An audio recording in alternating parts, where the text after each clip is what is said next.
Good morning everyone, and welcome to the Green Kitchen channel. In today's video, we will be preparing a delicious banana bread.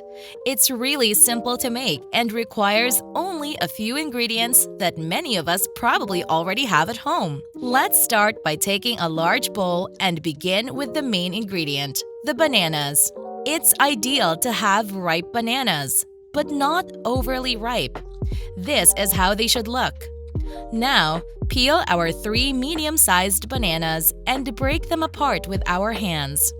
Then, add 100 grams of plant-based milk. I used soy milk, but you can use any milk you prefer. Next, add 120 grams of sugar, which, in my opinion, is the perfect amount if your bananas are like mine. If they are riper, you can reduce the sugar a bit. Now, blend everything together. If you don't have a blender, you can even patiently mash everything with a fork. When the mixture is smooth, add half a teaspoon of salt and a full teaspoon of cinnamon. Of course, if you don't like too much cinnamon, you can reduce it or omit it altogether and use vanilla instead.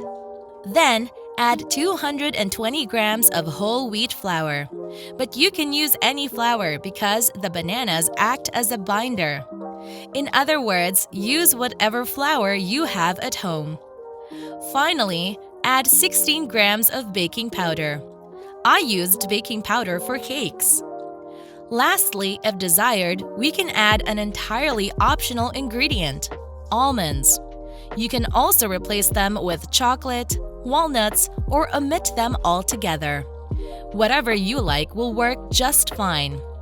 This is our mixture ready to be baked. The consistency should be similar to this. Pour it into a baking pan.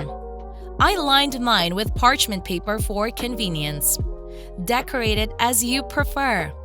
I added a sliced banana lengthwise and a few more almonds. Bake our banana bread in a preheated static oven at 170 degrees Celsius for about 50 minutes or until it turns nicely golden.